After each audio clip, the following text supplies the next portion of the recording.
My name is Carrie Ginger and your host of the Bytable podcast, Know Better, Live Best. Today's guest is Sarah Wentzel-Fisher. Sarah is the executive director of the Quivira Coalition, an innovative conservation organization devoted to building soil, biodiversity, and resilience on Western working landscapes.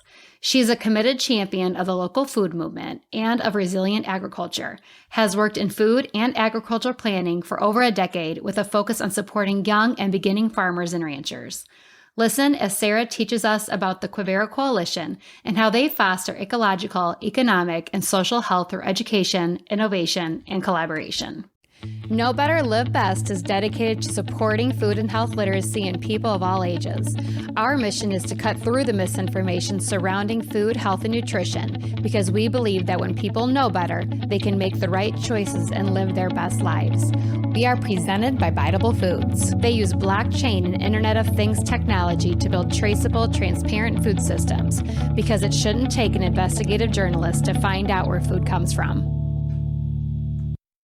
Hi, Sarah. How are you? I'm great. How are you? Good. Well, for all the listeners out there, I'm here with Sarah Wentzel-Fisher, and she is the executive director of the Quivira Coalition. So we are very happy to have you on tonight, and I know the listeners are going to learn a ton from you. So why don't you go ahead and introduce yourself for us? Tell us a little bit about your background. I grew up in western South Dakota. In a little town called Custer in the Black Hills. When I was 13, my family moved to Ames, Iowa, where I went to high school, and I didn't stick around there for very long. I moved when I was 17 to start adventuring, and I did that for a little bit and ended up landing in New Mexico and staying here. So I have a bachelor's degree in English and creative writing, and then I got a master's degree in community and regional planning, both from the University of New Mexico. And I've lived here for over 20 years now and have done a variety of different projects, all related to food and farming and land stewardship, primarily based here in New Mexico, but increasingly my work is focused more west-wide. So what brought you to New Mexico, all the way from Iowa?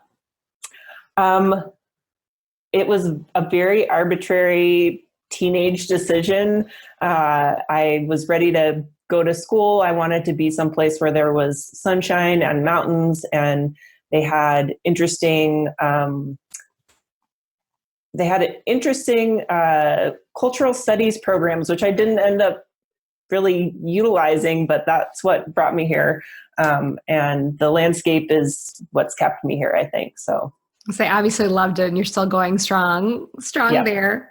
Yes. So tell us a little bit about how you support young and beginning farmers.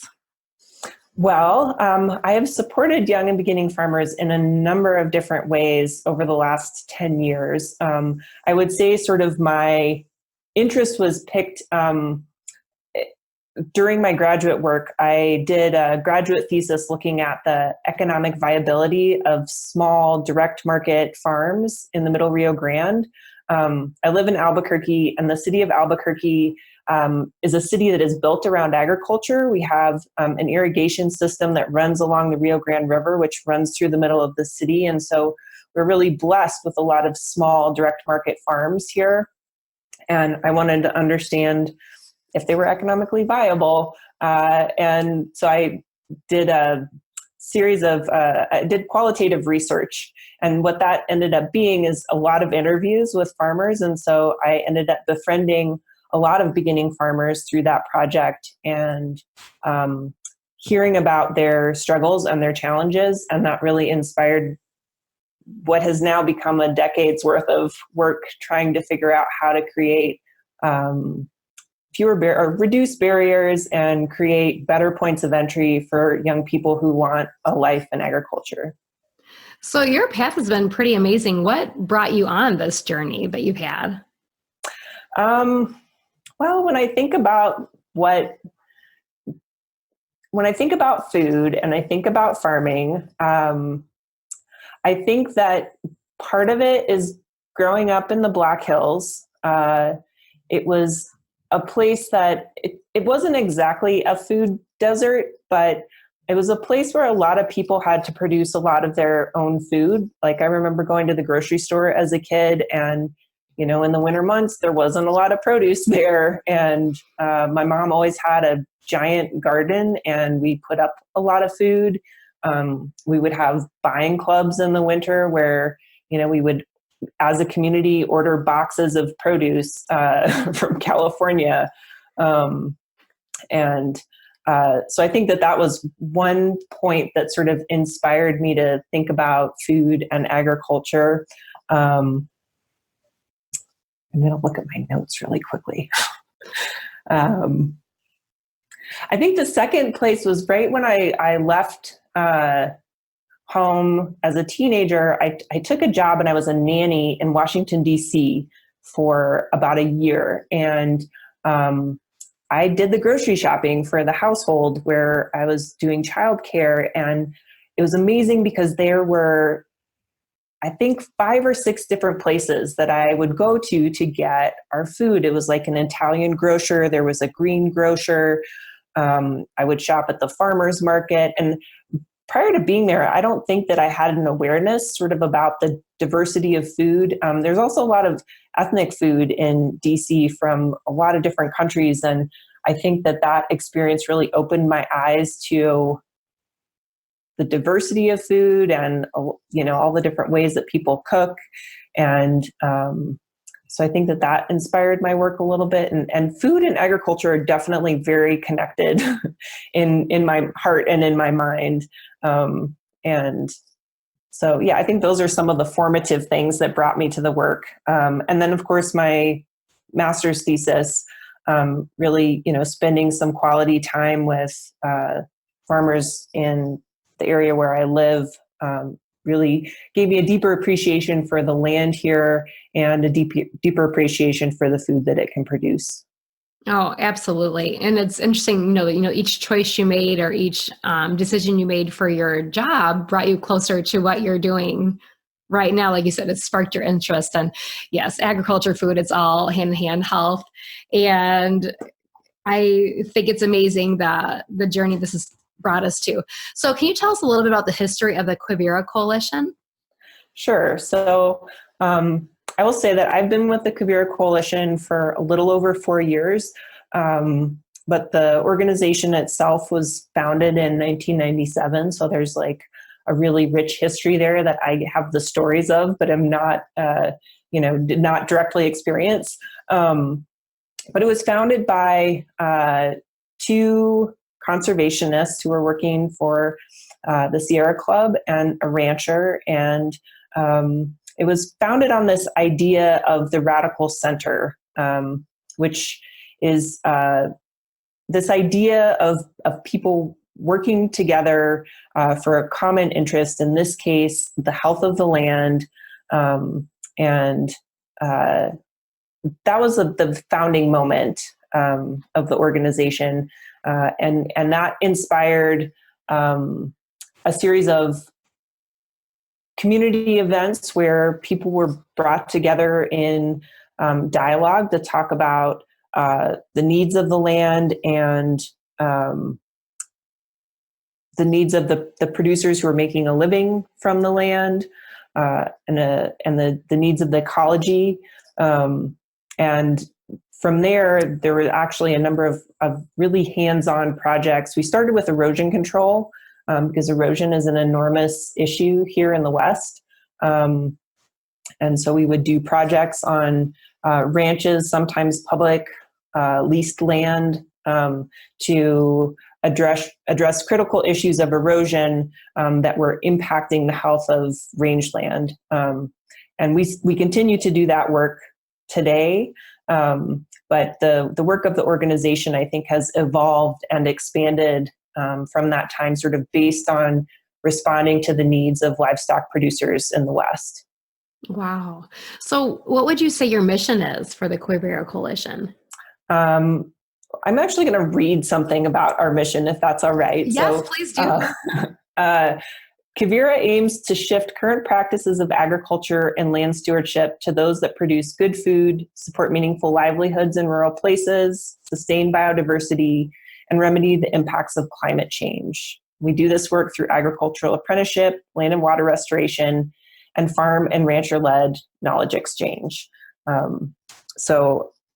think that our mission is really about shifting agriculture from a model of extraction to one of regeneration, if that makes sense. Oh, it absolutely does. Although I'd probably say maybe even a few months ago, it might have been a little hazy, but I'm amazed at what I've learned. And so, yes, that did make sense to me. And we even had quite a few previous podcasts on soil health, and we'll go into that in a little bit. But one of our biggest goals of the Bytable podcast is to provide awareness to the general public that healthcare, farming, environment, and culture are all connected, which we kind of talked about a few minutes ago.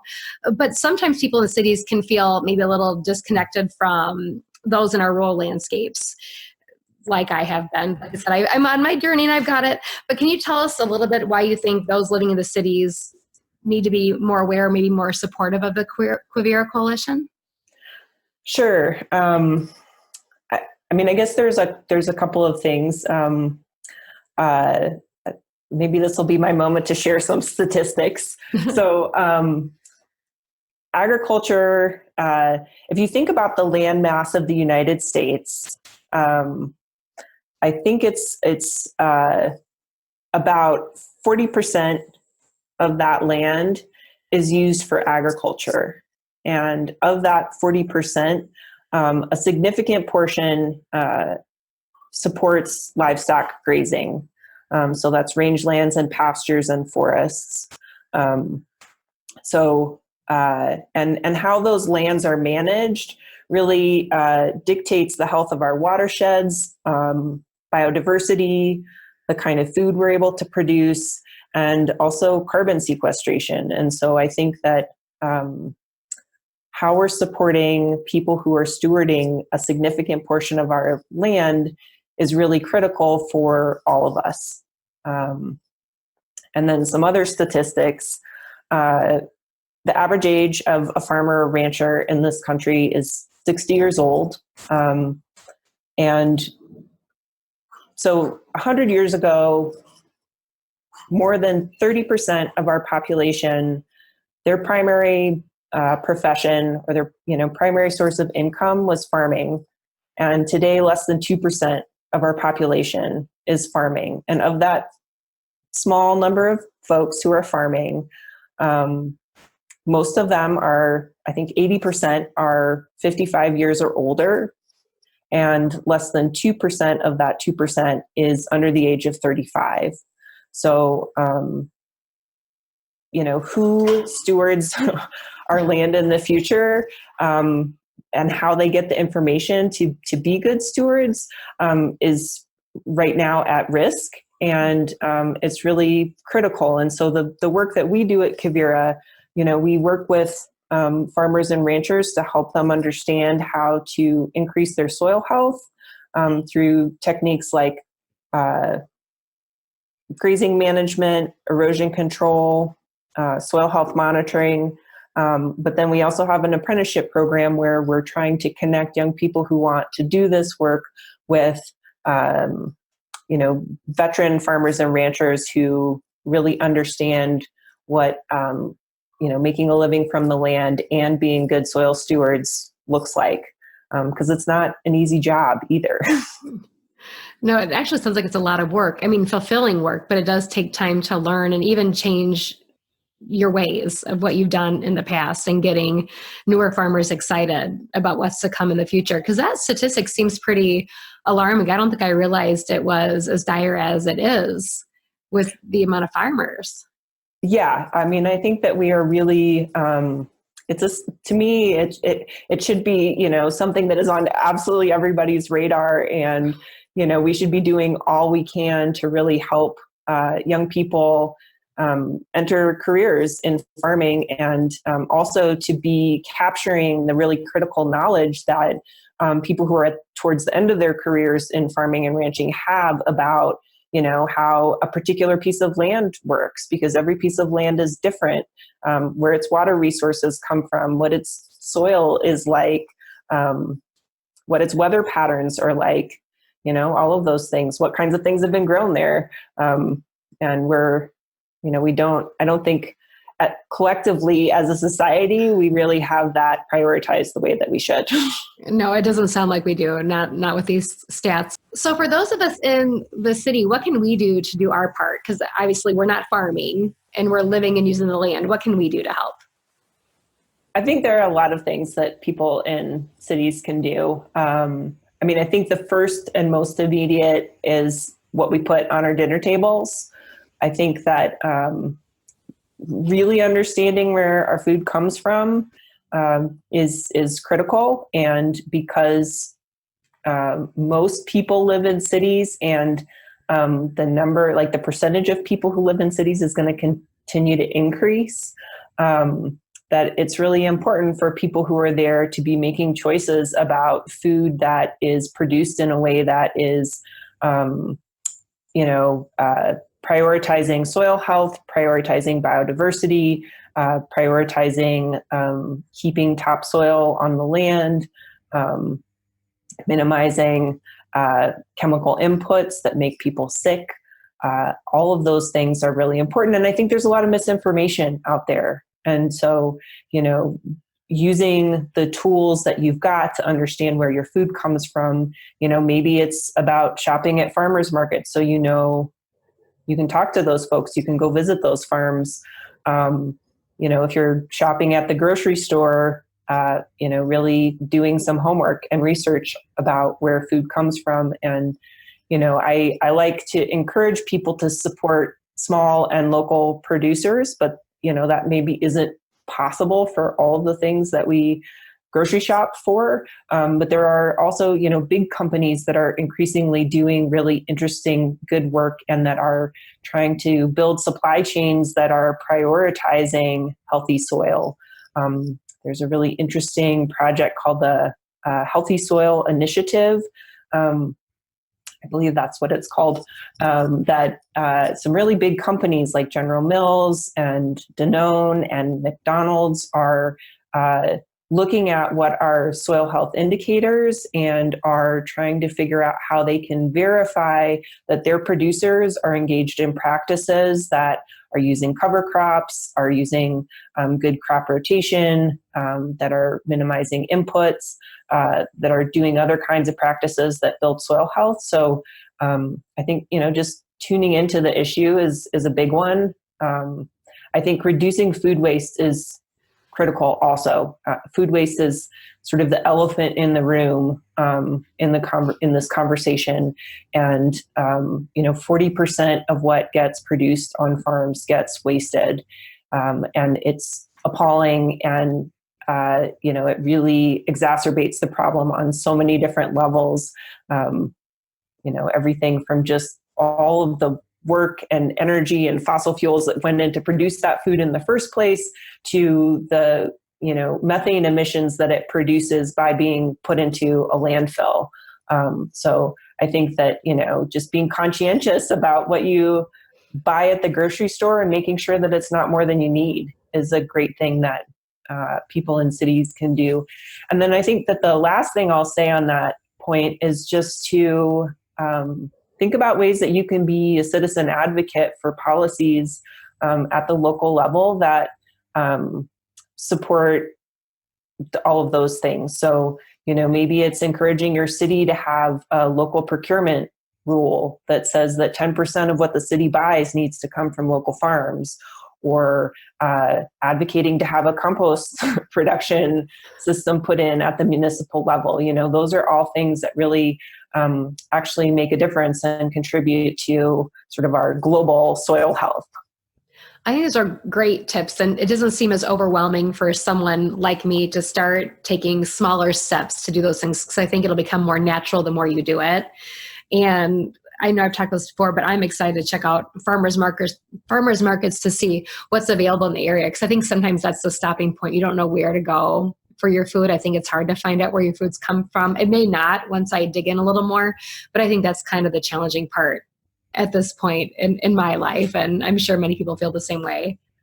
Well, it is, I guess I'll acknowledge that it's complicated often if you're shopping at the grocery store, and it takes a lot of time and requires you to sort of shift the way that you think about those things. And, going to the farmer's market, it's not open 12 hours a day, 7 days a week. It takes planning. And so it's work. It's work, but it's worth it. It really is. It's kind of sounded like a little bit of a complaint. I think it was, it's just something that you need to be aware of. And if you're planning it, it's very well worth it. When I know where my food comes from, I even feel good putting it on the table for my children. And, just as a mom, it just makes you feel good. And so it's something that's worth looking into and trying a little harder and reduce your waste. Oh my goodness. I know how I feel when I'm taking out bag after bag of trash in our household. And that's something my husband and I are trying to be really conscientious about, of what goes in the garbage and using our food and being smart about it. And it saves money. Yeah, it does. I'll tell you a really quick story. So one of my previous jobs was managing a farmer's market, and I started a split waste stream program at that market. So all of the trash bins had compostable materials, recyclable materials, and then stuff that actually should be going to the landfill. And every single market, we would collect all of that waste, and then we would weigh it. And then at the end of the season, we looked at statistically, how much was compostable, how much was recyclable, how much was supposed to go to the landfill. And 98% of the waste that we collected was compostable, which is a little bit higher than the average statistic of waste stream. 1.5% was recyclable, and only 0.5% of what typically goes to the landfill, really actually needs to go there. And I think that that's, pretty telling in terms of having this amazing resource at our fingertips to, keep farms healthy. Compost is a great amendment. It, enables us to take something that is waste and turn it into something that is beneficial. So I'm always, that statistic continues to be amazing to me, and a little bit inspiring to really encourage people to think about waste streams and how that works, and what we should be doing with not just food waste, but any kind of carbon-based waste. It's really eye-opening, and I'm actually a little embarrassed about what my stats probably are as we're working towards it. But this is what people need to hear, because I don't think change is going to happen unless you are awakened to some of these stats that are coming at us, like what just happened with me. And it's composting. I'm a major fan of composting. Luckily, my husband loves it. He actually got me on board years ago with composting. Nice. But there's so many benefits. I mean, the soil health, just reducing waste, what it does to your food when you're growing. I just think it's such an amazing thing that we have going on. And we've actually had quite a few podcasts that talk about the importance of soil health and water. One, it was a little nerve-wracking because I was a little intimidated by just the wealth of knowledge that was in front of me. But I had 5 experienced Eastern Iowa farmers talking about degradation, I don't know if I said that right, of Iowa soil and waterways, and ideas to restore the land. And I think that was something that was one of the first time my eyes were really opened to soil health, was that podcast. The one takeaway that we received were that many listeners weren't aware of the soil and water problems across America, like me right here. So the Quivira has a program dedicated to land and water. Can you tell us about this program and the successes that you've had? Sure. So this program was really like our foundational program, and I think we have a number of different success stories, but I think the one I'll share with you today is about a 20-year-old project that we have working in the Carson National Forest, which is in the northeast corner of New Mexico. We work there in the Comanche Creek watershed, and it was, I guess it's 19 years ago, the Rio Grande cutthroat trout was potentially going to be listed as an endangered species. And when that happens, it really shifts the way that people are able to use those public lands. So they're very multi-use. They have a grazing lease. People hunt there. People recreate there. People go fishing there, hiking, camping. So a lot of different people use it for a lot of different reasons. And when you start getting species that are listed on the endangered species list, then you have to protect habitat, which means excluding some of those folks. And so we worked with a number of organizations like Trout Unlimited to begin a conversation and collaboration with a grazing association who had the grazing lease on that property. And since that time, and it was essentially to put in erosion control structures to reduce the amount of sediment in the water, because when you have high sediment loads, it increases the temperature of the water, which trout need nice cool temperatures to be able to reproduce. So we started working with the Grazing Association and working with experts in erosion control. And every year for the last 19 years, we have gone up and done some kind of project on either the main Comanche Creek or one of its tributaries.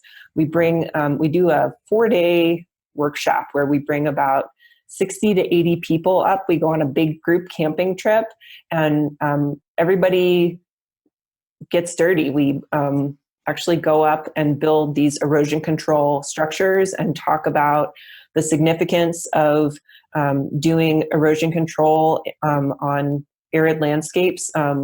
In the West, the places that we have water are really precious. Those are critical riparian zones. 80% of biodiversity lives in those areas. And so when you get erosion, also what happens is those riparian areas start to shrink. Streams will start to incise, which means they start to cut down through the earth. And the water that usually sort of permeates out across the top of the upper layers of the soil drops as the water level drops as the stream incises. So when you do erosion control, the other thing you're doing is you're starting to grade or bring the stream back up again so that riparian zone expands again further on either side of that creek, which increases that area where that critical 80% of biodiversity thrives and survives. And so that's our sort of cornerstone land and water project, but it's exemplary, I think, of the kinds of education work that we're trying to do in a lot of different places all over New Mexico and now increasingly up into southern Colorado. So in addition to that workshop, we also host a number of other land health workshops where we will work with ranchers.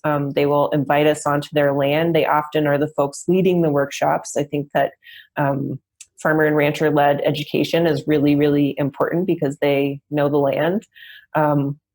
And we'll go and we'll talk about what's going on their land. Often we'll look at erosion issues and talk about what are the solutions. And often we'll also look at pasture management where animals are being grazed and what are ways that those animals can be utilized to increase forage production and increase biodiversity through making sure that they're not there too often, but also not too infrequently.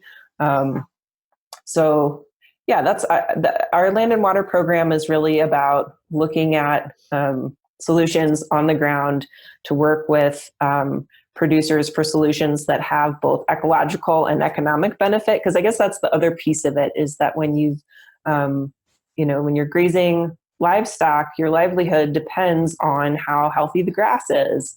And so all of these things are connected. So when you've got healthy streams, wider riparian areas, you're going to have more forage for your animals if you manage it the right way, which means that your ability to make a living also increases. And so, it's sort of a big loop. That's exactly what I was thinking. And just what you're doing through these different programs, that education piece is key. As I'm sitting here listening to you speak, my eyes are, I think, are just wide open, listening to everything that you've told me. So thank you for putting the education piece out there, because I think it's important for everyone to be aware of, because I don't think most are. And like you said, it's really necessary that we are aware.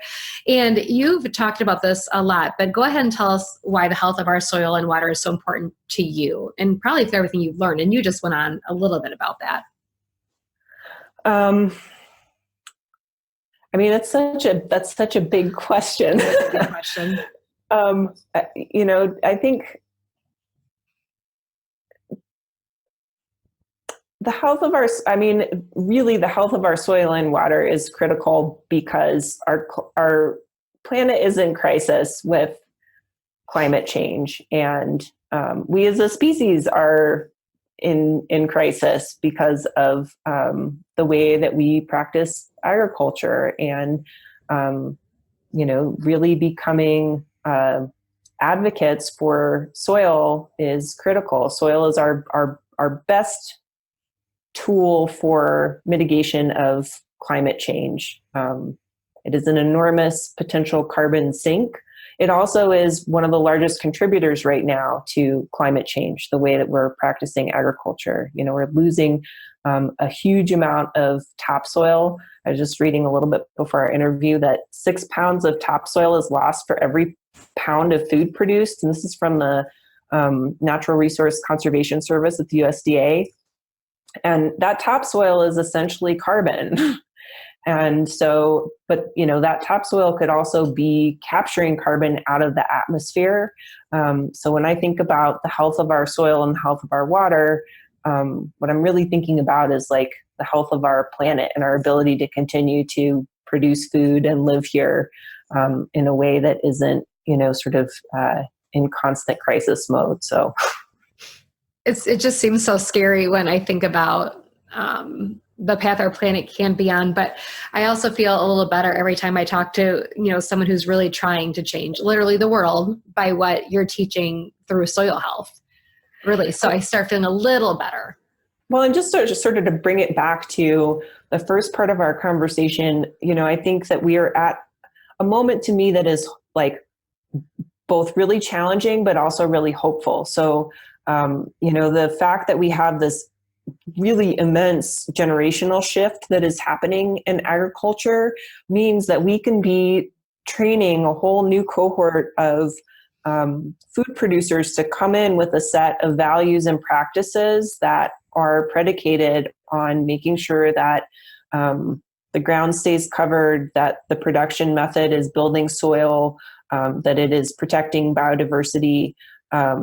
And not to say that current farmers don't have those priorities. I think that many of them do, but with this transition, but those who don't, it's going to be harder to change somebody's mind who has been farming a particular way their entire lives, who's at the end of their career, to come in and say, hey, we really want you to change all of your practices.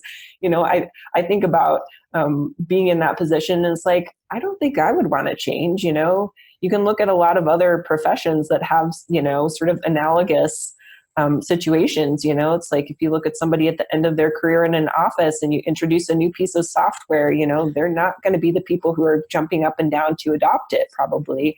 And so I think with the generational shift, we have an opportunity to really expedite adoption of practices that are prioritizing healthy soil. And hopefully that's exactly what's going to happen. And it's through the education that you're giving. And so we have the Quivira Conference. And when I first heard about this, the founding members of Bytable attended the conference last year. And they were with their partners, Mike Calcrate, and they had so many amazing things to say about that conference. So can you tell us a little bit about the upcoming 2019 conference? Yes, I would love to tell you about our conference this fall. So the conference will be the week before Thanksgiving. So I think that's the 19th to the 22nd. It will be in Albuquerque, New Mexico at the Hotel Albuquerque. Registration for the conference will open, I think, the beginning of July. And the focus of we will also collaborate with Holistic Management International and the American Grassfed Association. Again, they are great partners, and it brings in a lot of fun and diverse perspectives to have those partners putting on this event. So this year, the conference is called Health from the Soil Up. And I'm going to read again. So health, a state of complete well-being, can describe everything from soils to economies. Health of people, animals, plants, and the whole living planet are fundamentally connected. At its root, the source of health is in the land, which provides food, medicine, biodiversity, tradition, and home. Regenerative agriculture embodies a shift from extractive practices towards holism, prevention, and proactivity. Making this shift will require bravery, humility, innovation, ingenuity, and sometimes at first failure. The systemic connections between food, medicine, plants, animals, soil, and climate impact the health of people and the planet. The enormity of these systems and their relationships can both inspire and be daunting, but ultimately, we all play a role and have responsibility in how they function and contribute to health. So then we have questions. I love questions. I'm somebody who really likes to curate this event around some critical questions. So this year, the questions will be, how do we reconnect and learn from existing knowledge, practices, and experience about the intrinsic connections between health and nature? What can food production and land stewardship teach us about health and its cycles? How do we engage with the land in ways that heal and nourish soil, our bodies, wildlife, communities, economies, and the climate? How do we adapt agriculture for healthy, regenerative food and medicine systems into the future? So we're going to dig in pretty deep to this idea that soil is connected to food, is connected to health of animals, health of people, and health of the planet. There's a lot of great speakers that we've got lined up. We'll post what the program is here pretty soon. We're going to have a panel of physicians speaking as our keynote. So I think that should be pretty interesting. So yeah, and it's open to anybody who wants to come. And it's a kind of unusual format for a conference. We have a single track plenary, and then we have sort of in-depth discussion sessions. So it's not like you're going to show up and feel like you're going to miss a bunch of things. Like everybody is in it together. Even though there's like 600 people who come, it's like everybody gets the same information. So it's a fun event. So it sounds like a great conference, and you can just tell how excited you are by the way you're speaking about. And I think that's a lot of fun, just your passion behind it. Yeah, I love it. I went to the conference before I actually started working for Quivira. We've done this conference for almost 20 years also. And the content is really great, but I have to say the community is really like the thing that makes it. It feels like a family reunion. And so, if you're looking for a experience that does not feel like your typical conference, this one is it. Well, that sounds amazing. And hopefully people look into that. I'm sure your attendance is going to be fabulous. Like I said, the members of Bytable had nothing but amazing things to say about last year's conference. And I think it's great that you have a panel of physicians on there. I think that's super exciting. Well, and I hope you will come join us. We did something last year called our podcast corner, and maybe you will come and join us as one of the hosts in our podcast corner. Oh, I'll have to check that out. That sounds cool. So also, aside from the conference, I had an amazing time talking with Ann Adams, who, as you know, is the executive director of Holistic Management International and one of your collaborators. So can you describe a little bit about your relationship with HMI? Yes. HMI is a really important partner to Quivira, and we have worked together in a lot of different ways. I actually met Anne before I started working at Quivira. I ran a veteran farming project in downtown Albuquerque, and she taught classes to the vets that we were working with on holistic decision making and holistic planning.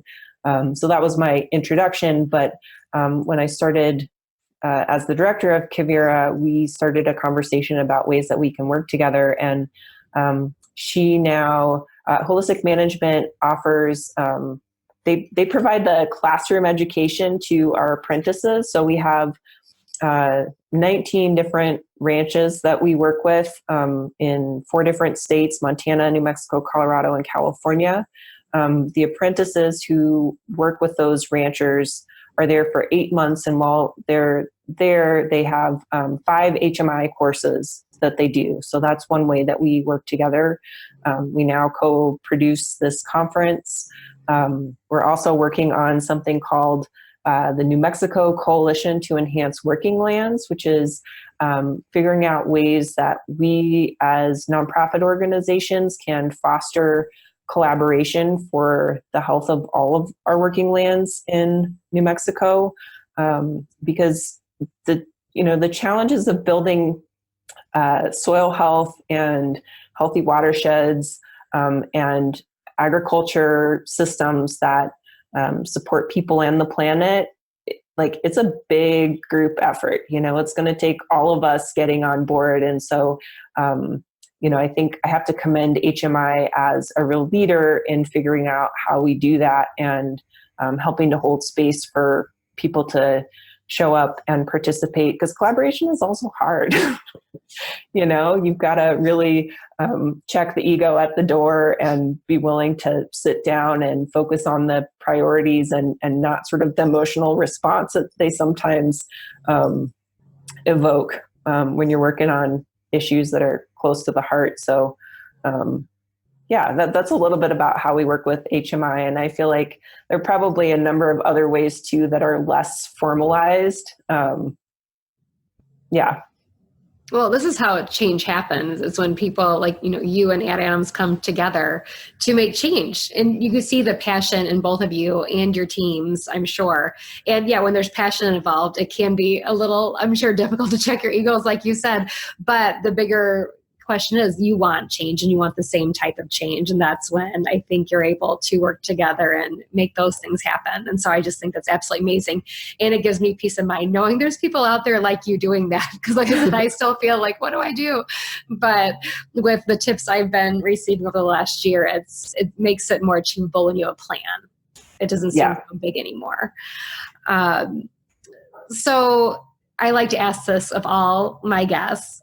Why is knowing where your food comes from so important to you? For me, I think that, there's all the reasons that I just talked about, but food is sacred. And, when I know the ground that it came out of, when I know the hands that have tended it, it's significant. There's a spiritual layer to preparing food and eating food that is important, and its origin is important for that reason.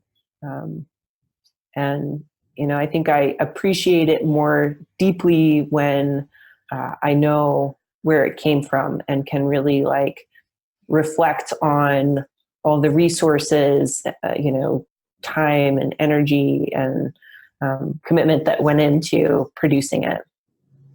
I like that you said, just touching on appreciation for the food. I think sometimes in our busy world, it's just something that you can do in the car or a real quick bite before you're running out the door. It is important to really appreciate your food and where it comes from.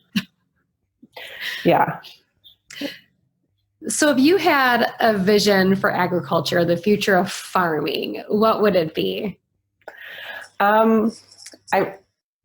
This is one of my new favorite things to say and talk about. So when I think about the future of farming, the picture that comes to mind in my head is, I imagine walking into the coffee shop in a small town that, is surrounded by agriculture. It could be in Iowa. It could be, a small ranch town here in New Mexico. And, there are 2 ranchers sitting there having their morning coffee together. And I like to think about what they're talking about, because this is to me sort of, think about the future of agriculture, and they're sitting there and, they're having a conversation, and they're not talking about corn futures or, but they're talking about, what does their applicant pool for next year's apprentices look like? or they're talking about their soil organic matter, and bragging to one another about who has more soil organic matter. If I were to paint a picture of what is the future of agriculture, that's part of it, is like thinking about reframing typical pictures of what we think about with agriculture now to what it could be in the future. I think another piece for me about the future of agriculture is that I imagine a world where we are all, to a small degree, engaged in food production. I think that this is really important, is that, even if it's a tomato plant on your porch or a basil plant in your window, we should all be making some of our own food, growing some of our own food. I think it's, how we understand how plants work and how animals work and how, it is part of a bigger system, biological system, ecological system on the planet. And so a future of agriculture is one where that we change that 2% statistic, where when we get closer to like 10% of our population is primarily engaged in agriculture as their profession, and 100% of our population is, even if it's one plant producing some of their own food. You really hit both sides there. You talked about your vision, and I loved it. It was like a story of the farmers and the way of thinking. That's a typical thing for the farmer to talk about their soil health and what's important to them, but also just everyday people. Because this is fun. I've been talking to my husband, and he's had these great ideas of what we can grow in our house even throughout the winter. Because sometimes we do feel stuck in these winter months, and it's, what can we do inside? And we have great plans. So I'm hoping, this winter we've got some amazing things going, but it means a lot. It's shaping the future of our children, the way they're used to growing up too. And so maybe that can keep taking shape as they grow older. Yeah. I mean, I think it also sort of touches on that food waste part, because, when you're growing some of your own food, you understand all of the labor that goes into it. And it's like, that tomato that you just picked off that vine is precious. It took a lot of work, and maybe that translates to the other things that you get at the grocery store. And it's like, let's not waste this, because it took a lot of energy to make it. Oh, I absolutely agree, because people don't have endless amounts of time. And so when you're putting that time and effort into something, you want to use it. And it probably will help you plan more your family meals when you're going to use this vegetable or this fruit or whatever you have been growing in. I think it's just better for family in general. It might bring you to the table more to have, conversations based on what you've grown. And I think kids can take part in that too. And being an educator, I just think it's fabulous. Well, you're an educator, yourself with the soil and everything else you're doing. So thank you. So this is fun for me as I just talk about what I want to grow. You talk about how you like to experiment in your kitchen on your bio, on the website. And we love trying out new recipes. I'm dreaming right now with my husband of what we're going to cook. We just remodeled our kitchen. We were without a kitchen for 2 months. So we're dreaming like, what are we going to cook when we have our kitchen back? So what is your favorite food that you like to cook, or what is one of your favorite things that you've come up with? My favorite food changes all of the time. I feel like it's very seasonal. But I do have staples. So I'm a big fan of root vegetables, all manner of root vegetables. I love sweet potatoes. My garden this year will be primarily sweet potatoes. I like to plant things in my garden where I can plant it once and kind of leave it alone until I need to harvest it. And sweet potatoes definitely fall in that category. Lately, it's greens season. So there's all manner of braising greens and salad greens that are available right now. That's, the predominant produce at the market. And so recently I've been thinking a lot about salad dressings, because it's like you can do so many different things with greens if you think creatively about the way that you dress the salad. And so, it's like different herbs give different flavors. What are different herbs you can put it together in combination? A salad dressing is essentially an oil, an acid, salt, maybe a little bit of sweet, and an herb. And, there's so many different ways that you can mix those basic ideas together. So Yeah, that's what I've been doing a lot of lately is thinking about, what are things I can go pick out of the garden or go even like wild forage and put into a blender and make those greens even more delicious. Absolutely. Well, sweet potatoes are like my comfort food. Yeah. I love sweet potatoes. But also when it comes to the dressings, I feel like that's where I get stumped. So I'm gonna have to get some recipes from you to get some good ideas to get in the Sounds, kitchen. yeah, I'm happy to send them to you.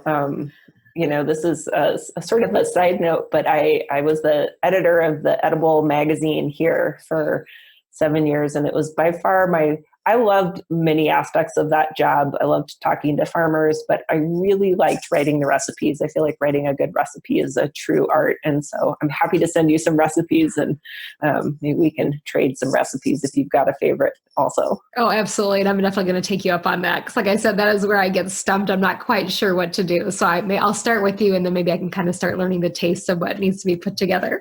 Cool. Sounds good. So if there's one big takeaway today that you'd like to leave the listeners with, how would you sum that up?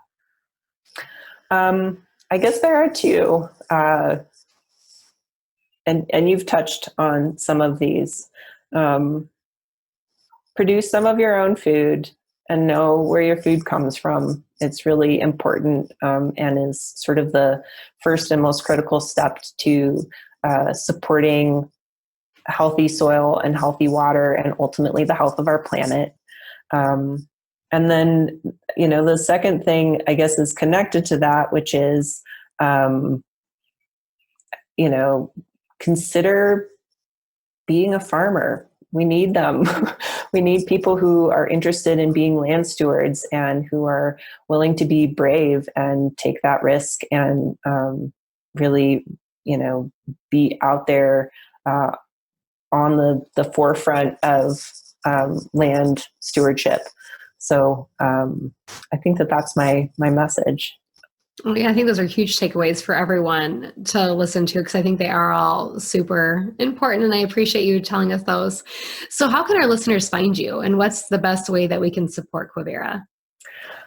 We can be found online in a number of different places. Our website is quiviracoalition.org. We are on Twitter, Facebook, and Instagram. In all of those places, it is at Quivira Coalition, except for on Twitter, we are at Quivira Ag Ranch. And we're very accessible. So, you can email us. I'm Sarah at quiviracoalition.org, or you can call us up anytime. I love talking about all of these things, and I love to be a connector also. I feel like that's something that we do really well, is, when people call us up and they say, I'm looking for, an intern this year, or I need to find a dung beetle expert. We do our best to connect them to those people. So, and I think that the best way to support Quivira is to become a member. We are a membership organization. And we have a new agrarian level, which is $3 a month. We have a regular individual membership level, which is $5 a month. And members are really critical to us. So those would be the ways that I would say that you can support us. And you can also listen to our podcast, Down to Earth. So if you like this podcast, that's another good way to support us. Down to Earth, that sounds great. And it really sounds like the podcast I need to listen to continue to grow my knowledge on this subject area. That's been really eye-opening this last year. Cool. Well, I'm excited that you're digging into it. I think the world also needs more people like you who are interested in cross-pollinating, a need or a curiosity about health with where our food comes from, with the health of our land and the health of our planet. So I commend you for diving into those topics. I think it's great. Well, thank you. They really go hand in hand the more I found out. And so I'm definitely not stopping here. So I really do appreciate you, Sarah, taking your time and really just sharing your information with the listeners here at Bytable, because they're going to take away many things for this podcast, and hopefully they check out the website. It's great. I've been on it numerous times and finding you on the different social media platforms that you're on. So thank you again so much for coming on. Thank you for having me. It's been a real pleasure to talk to you. Thanks. Have a great night. You too. Bye. Bye. We'd like to remind our audience that the views of our guests do not necessarily reflect the views of Bytable or of our staff personally. The purpose of the Bytable podcast is to encourage spirited dialogue around topics like food, nutrition, animal and human welfare, and the food system. Part of having an open and spirited dialogue is accepting that others have views that are different than ours and working to understand how their experiences have differed from our own. We encourage all listeners to do their own research on any and all topics discussed during the show. That being said, we hope you enjoyed the podcast, and thanks for listening.